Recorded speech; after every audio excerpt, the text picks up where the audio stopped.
Punta tayo ng Cafe Caterina. This time kasama tropa.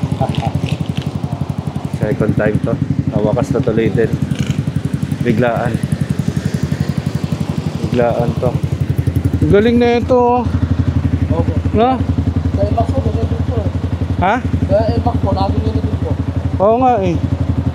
Pwede po, nagiging po. Ano? Okay. Ihigpitan mo pa, hindi na. Hindi na po. Okay. Iwas uli, daya. Galing ah. Hindi pwede sa ano yan, NMAX. Pwede po. Pwede din. Opo.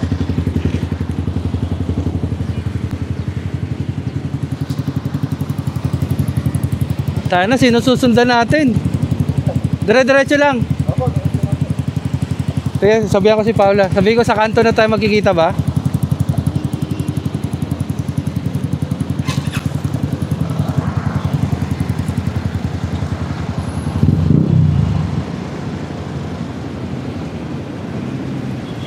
Ilan kami nakamotor? 4, 1, 2, 4 nga.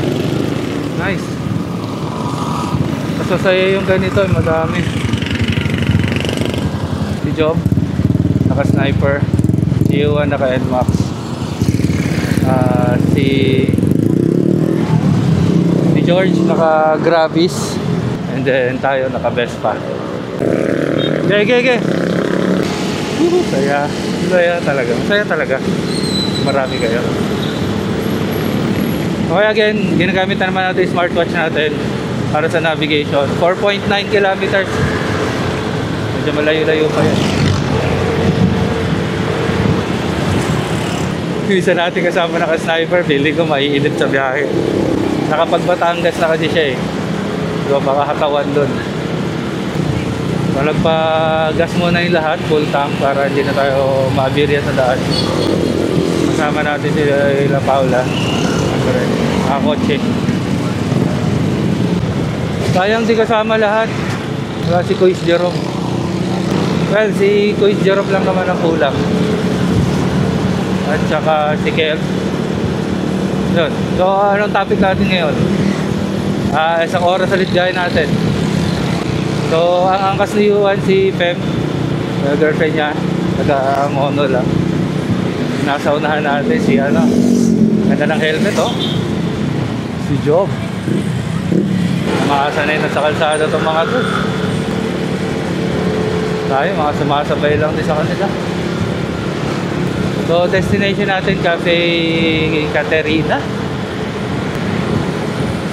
Ito na, dito tayo dadaan sa may Binangonan. Sampalok daw tayo. First time natin dadaan dito, dalas tayo Antipolo eh. Saka matraffic na din doon, may ginagawang kalsada. So, sana wala tayong abirya today. Makapunta tayo sa pupuntahan natin na maayos, nang walang abirya. Siyempre makauwi na rin ng safe. Sayang, mas kompleto sana. ang kalmado ng rides namin. Okay din, walang ratratan, di ba?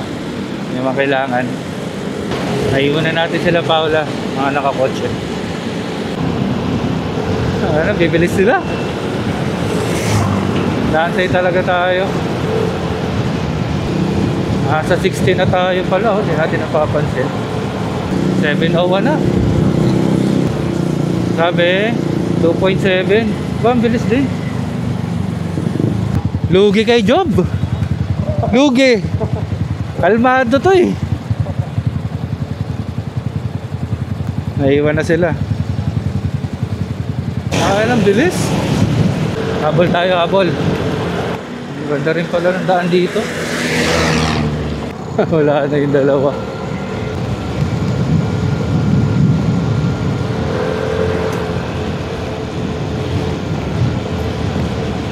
Oh.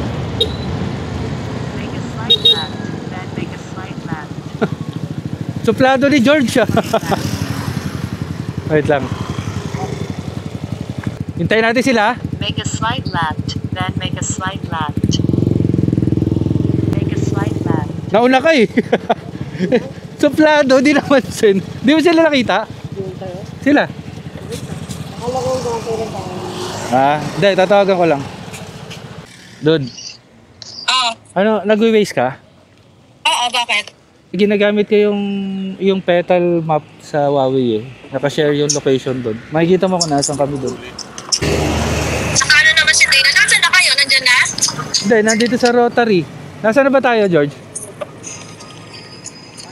Ano rin ng Cardona? Kanto daw ng Morong. Nakababa na ng Cardona eh. Ah, okay. Bababa na kami. Lapit na dyan. Andito nakahinto kami. Bakit? Diversion road ba sila dumaan o nagdire-diretso sila? Saan daw kayo dumaan? Dito rin sa Cardona? Oo. Dito rin daw. Dito lang kami sa may palayan. Palayan. Oo. Ayan, dito lang kami. Sa may bago Kakaliwa ba tayo doon, George? Kakaliwa tayo doon? Yes, nakalimutan. Oh, sige. Bye-bye. Sige na. Bye-bye. Okay. Oo, sila yan. Tara. Buti maganda yung panahon. Okay, pag-usapan natin yung ano, naisip ko na. Science. Pag-usapan natin yung science. Dati pa kasi kami gustong bumili ng motor. Pero ang dami nagiging aberya. So yung aberya na yun, kunyari, bigla ako magde-decide na gusto kong bumili ng motor kasi ang hirap bumiyahe dati, sobra. Nag-work kami sa Pasig, sobrang traffic, inaabot kami ng 3 hours, 2 to 3 hours. Kasi kasama na doon yung mag-aantay ka ng UB Express, mag-aantay ka ng jeep, di ba? Tricycle, pila pa. So in total, 2 to 3 hours yun. Okay? So yung 2 to 3 hours na yun, malaking bagay na yun, di ba? Imbis nagpapahinga ka na lang.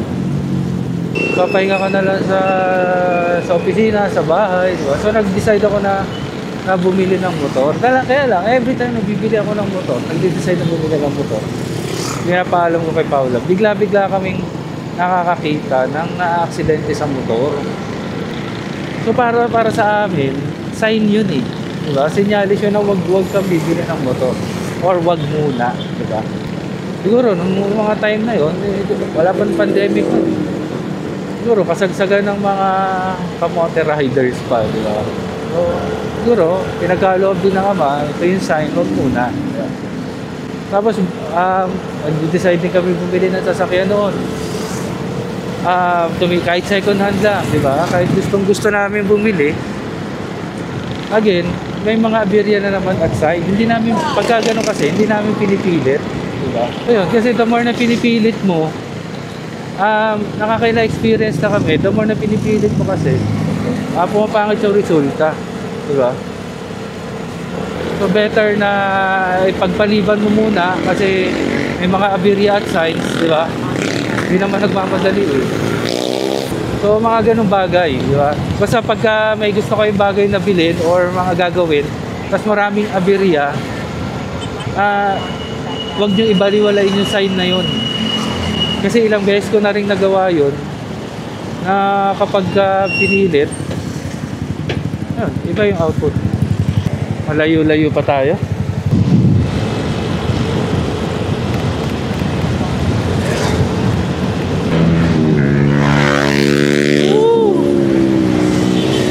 Job. Saka na, tumatalas na.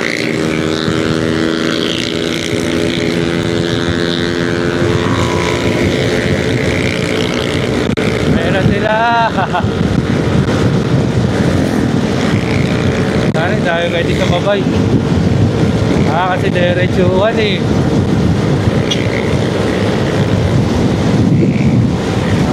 Mag-80 na tayo.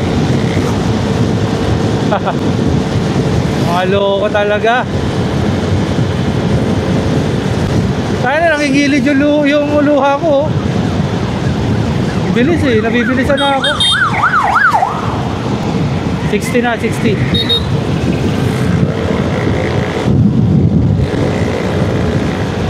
Ba talaga pag ganito full face ka, city driving lang talaga yung half face. Kaya mag-invest tayo ng full face.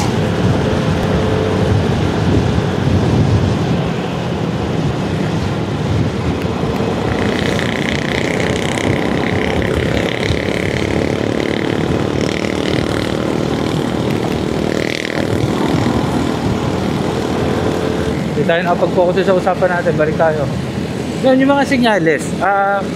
Pagdating doon sa sasakyan, tumingin na ako ng second hand. Budget lang namin na actually 80 to 100. Tapos may nagbebenta sa akin ng pinasagad ako sa pera ko na 80. So that pala hindi sinasabi siya dahil first time natin. Tapos hindi sabihin niya sagad mo, di ba? Pero kayang kunin ng 65 sana yun. Yung Mitsubishi Itlog, di ba?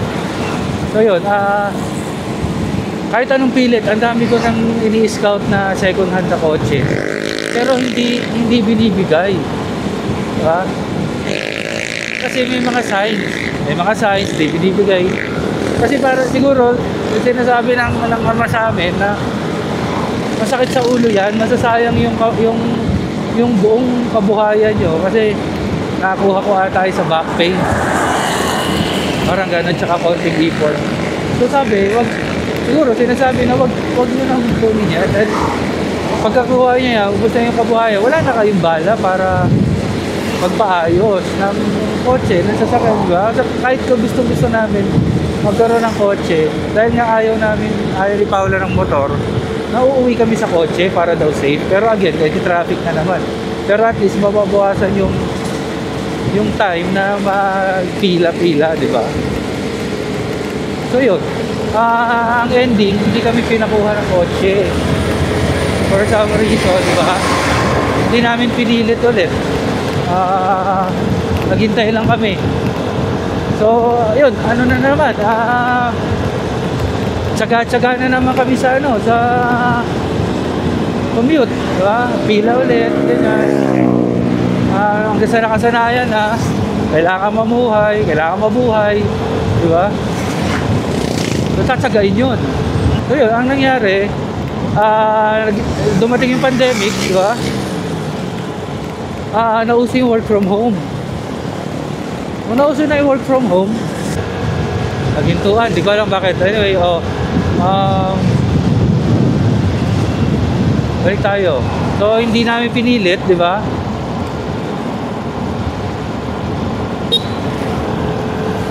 Kasi nung pandemic na, uso na yung work from home, syempre, ang na-lesson mo sa work from home, oras, hindi ka na po biyahe.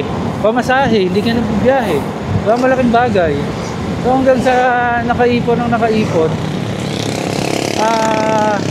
nagkaroon kami ng ipon na pang down, di ba? Saka kami nag-down. Ginawa na lang namin installment. Kasi siyempre kailangan mo rin tansyahin yung budget mo, yung kaya, di ba? Hindi mo dapat pinilit kasi baka in the future may mangyari hindi maganda, di ba? Or aberya. Magaling si Job na alam niya yung galawan na rin ng motor. So yun, pag senyales, signs, ano yan guidance mo yan. Parang ganun. Wag natin babaliwalain yan kasi para sa ikabubuti mo yan. Di ba?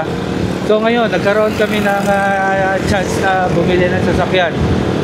Napaka-smooth ng transaction, walang aberya.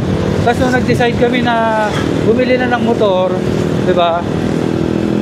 Wala ulit aberya. Wala, inaantay ko yung mga senaryo na may makikita kami aksidente. Wala di ba? Parang hanggang sa nakabili na kami ng motor. Wala, so siguro ito yung naisip ko, biglang ito yung sign siguro na pwede nang bumili, di ba? Sige, maayos na yung lahat. Antay ko rin yung sabi ko, baka bigyan ako ng sign ulit dahil decided na kami bumili ng motor. Okay, wala, smooth pinagbigyan talaga kami. So nung pinagbigyan kami, okay na. Salamat po, salamat naman, di ba? Para sa lahat kasi ng bagay, para sa akin, kailangan mong ihingi ng guidance Kailangan mo ipanalangin, hingi mo ng guidance sa lahat ng bagay, kung ano man lahat ng bagay na gagawin mo para hindi ka mapahamak in the future. Yun lang yung mabibigay kong advice or share ko sa inyo. Parang nag-work yung guidance na yan. It never fails talaga yan. Senyales or guidance. Sign. Ganyan. Hindi natin yan. Kaya mo kasi marireal. Diba minsan, tulad yan, yung mga tinatawag na prediction. Diba? Or yung, alam naman natin, pag may kunyari namamatay na isang tao, parang may sign siya May sign, bigla nung nangyari na yung dapat mangyari, bigla natin marirealize, oo nga kasi ganito ganyan, di ba? Feeling ko, inantay ako ni Job. Galing Galing, bait naman ni Job, binantay ako. Sarap kasama ni Job sa rides.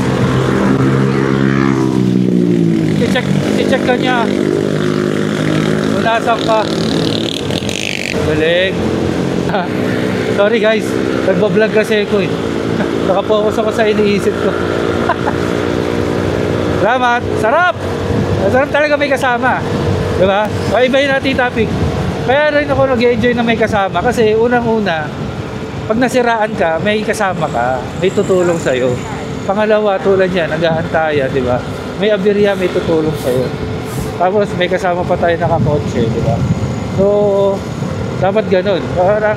Parang sasaba ka sa isang gera, dapat well-equipped ka eh. Tulad yan, yung mga rides na to. Kahapon lang to napag-desisyonan. Diba? Walang aberya, ora-orada. Pero pag minsan mga schedule, hindi pa natutuloy eh. Diba? Bilis si Job.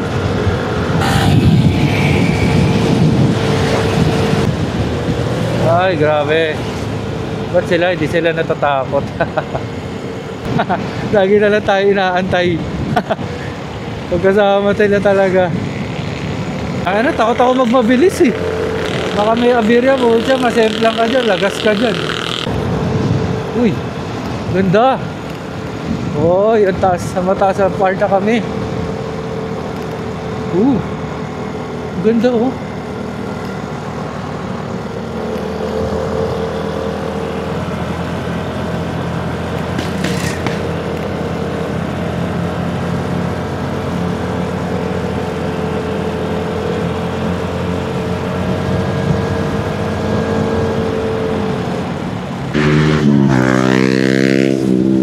Sarap. Ayan. Nauna na naman si Job. Lamig.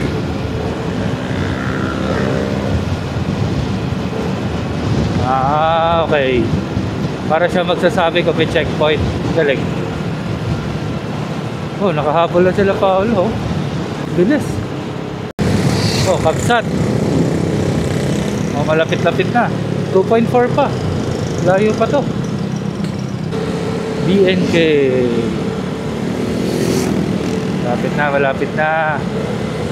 Nabibingi na ako. Diretso. Oh,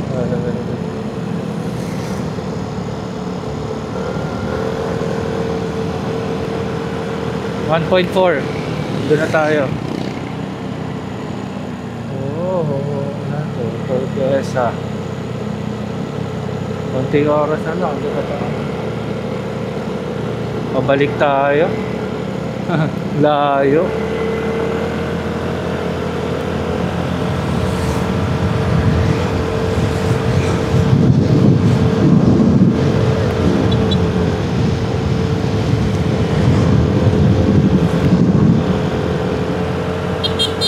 Nahanap ko, ha? Hindi, malapit na. Nahanap ko na lang. Dito muna tayo, Juan.